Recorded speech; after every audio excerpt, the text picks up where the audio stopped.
I'm going to do an unboxing and a review of the Calyx Institute membership, which comes with a MiFi. So let's get started. I ordered it about a week and a half ago,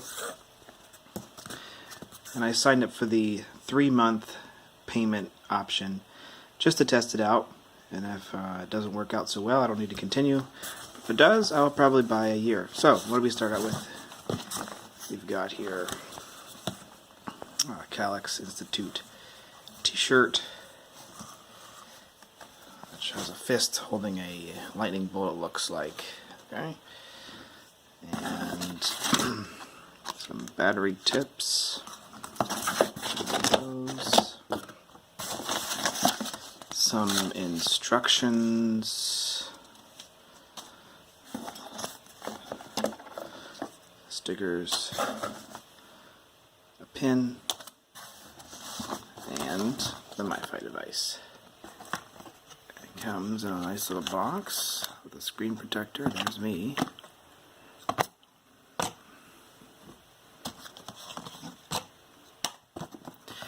This is the Inseego MiFi 8000 from Sprint, I believe.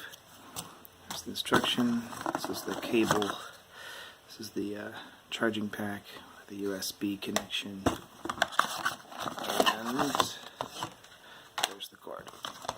So, yeah, this just looks like it's a standard micro USB, USB-C connector. Pull this tab, which I'll do now. Okay, and there's some sort of power button. Yes, power button. Maybe you have to hold it in. Maybe the battery's dead on arrival. That'd be good to know. Looks like you have to be plugging it in. Nope, it's got some battery. Awesome. We'll see how this works.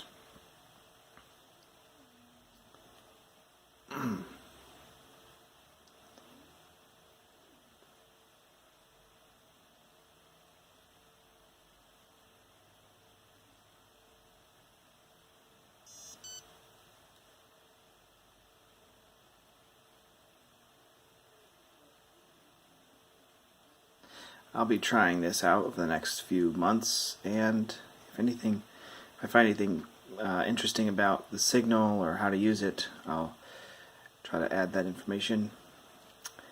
Obviously, before buying this, I checked out the Sprint coverage maps in my area. The Louisville, Kentucky area is very good. 4G LTE everywhere. This particular device does not support 5G as far as I know. Alright, it's connected to the network. Activated. Click OK. Touchscreen. Welcome to the charging USB storage share.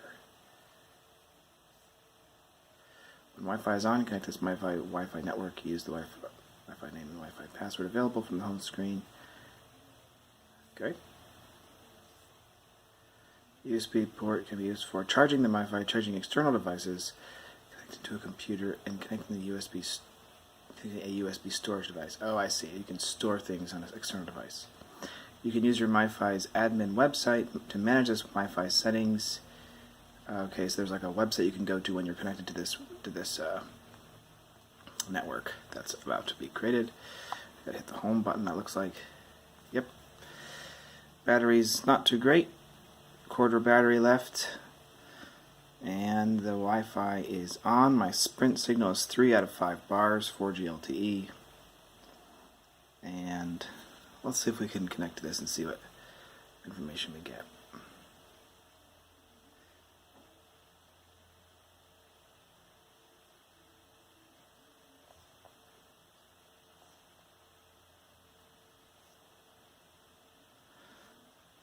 I'll report back. Screen turns off. Just tap that power button to get it back on. I've connected to this device from my Mac by, of course, just going up to here, selecting the MiFi, typing in the password that was on the screen, and here I am. So I'm connected here. I'm going to go to speedtest.net and I'm going to run a speed test. I'm actually getting somewhere between 3 and 4 bars generally. Let's see what we're looking at speed-wise.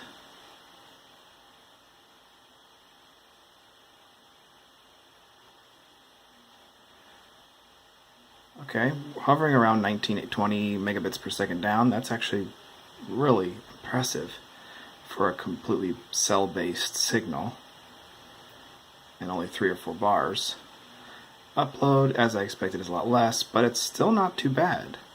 This is still incredibly faster than like a dial-up, old traditional dial-up. This is very suitable for almost any purpose you would want. You could watch movies and stream movies on this. So, yeah, this is actually a really good connection. And for what ends up being about $50 a month, if you pay yearly or less on their second year, this is a pretty good deal. A few weeks playing with the internet from Calyx Institute. I had the Contributor Plus plan, so I have the Inseego 8000 MiFi device, and I even went on a few trips with this. I've tried to use it in different places in the Indiana, Michigan area. A few things I've found. Most of my complaints, almost all of my complaints, have to do with this device. Like the Inseego 8000 is just, it's a good device, but it's not amazing. For example, the Wi-Fi signal, not the internet, not the cell signal, the Wi-Fi signal, is pretty weak. So it's good for like a room or 2 rooms, but if you go far away, if you have a kind of a large house, like a 3-story house like I do, if you go into like a few rooms away or a different floor, the signal starts to break down pretty quickly, which means your internet speed on your device breaks down very quickly. That's not so much a problem with the cell signal, it's just this device. So if you're going to use this like exclusively, I would recommend buying a Wi-Fi that can plug into a USB modem. So not all Wi-Fis have that feature, but some do. So if you looked up how to plug this guy via USB into the Wi-Fi, then you could have a powerful Wi-Fi signal throughout your house or whatever, based on this guy. The other thing is, it complains about silly things. Like if you leave it plugged in, it says you should unplug it when it's fully charged. That's just sort of ridiculous. No one's going to remember to unplug this thing when it's fully charged, but the warning is, what if it overheats? I've just come to the conclusion that I'm just going to leave it plugged in whenever I'm using it, unless I want it to be mobile. But I'm going to leave it plugged in for the most time and just make sure it doesn't overheat. I'm going to keep it in a cool place. I'm not going to keep it out in the sun or in the car when it's off. So just something to keep in mind. Another thing is, one thing that surprised me is that when you first get this, it says that there's only 10 gigabytes of data. That's simply just a setting on this device. So if you log into the MiFi web page, you can change that to any number. You can see my number is set to like 1,000,000 or something like that. So you can just change the number. But at first, it looks like you're going to run out of data, but you're really not. It's just a setting on the device. I have actually used now 30 gigs on the device in the last 2 weeks, and I haven't had any throttling, haven't had any issues like that. The signal from Sprint currently, it's pretty finicky. So what I mean by that is, I went to a park about a quarter mile from my house, and I was getting about 1 megabit per second down. That's really stinking slow. Came back to my house, sat in the driveway with this device, and I was getting 75 megabits per second down. Wow, really fast. That's actually really fast internet. So, it just depends on where you are. The Sprint signal can be amazing, it can be terrible. It just depends on where you are. So I actually had my kids stream Disney Plus on a 6-hour trip to Michigan. We had this thing in the car the whole time. They were able to use this to stream pretty much the whole time. The signal would go up, between 1 and 5 bars. I mean, it was all over the place. This happened actually both on the way there and on the way back. We hit a point where this device said there was no Sprint signal at all. I've discovered that what happens is once it hits that state of no Sprint, it'll just say no signal. It doesn't come out of that state on its own very quickly. So what I had to do is, after about an hour of waiting, I just restarted the device, and then all of a sudden I had 4 bars. So that's just kind of a finicky thing about this device. Like, it says there's no signal, but there might be. You just need to restart it. It's sort of out of sync, or hasn't tried again, or whatever. So that's something to keep in mind. But overall, I've been very pleased. I work remotely.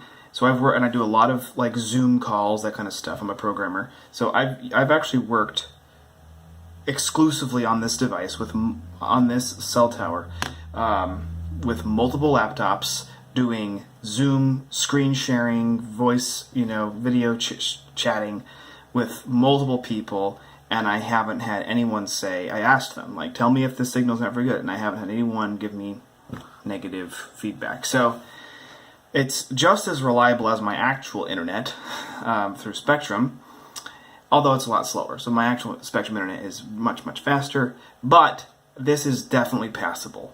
And as long as you're not in a bad area where you get really slow internet, it's very passable, very usable. When it is slow internet, though, there is an antenna you can buy on Amazon. It's like $40, and I'll try to post some links to that. I haven't tried it, but you can plug that into these two little spots, and so far as I see on the Reddit channel for Calyx, people have a lot of good experience with that. It can be the difference between no signal and usable signal, or bad signal and great signal. So that's something to keep in mind.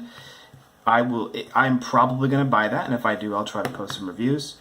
But overall, I am very happy with this device. $50 approximately a month. If you're paying monthly, it's about 58, or sorry, every 3 months. Again, I'm a Contributor Plus plan. That's the only way I got the Inseego device, so it's a little more expensive. But I'm a big fan. I don't travel tons, but I might start traveling more because I have this. So I'm definitely my review is overall positive. If you're doing a lot of traveling, I definitely advise it. One thing to keep in mind is the Sprint towers. Sprint signal isn't the best of all the plans you could have, but they've just combined with T-Mobile, so I'm kind of hopeful that T-Mobile and Sprint's towers combined will be very good coverage.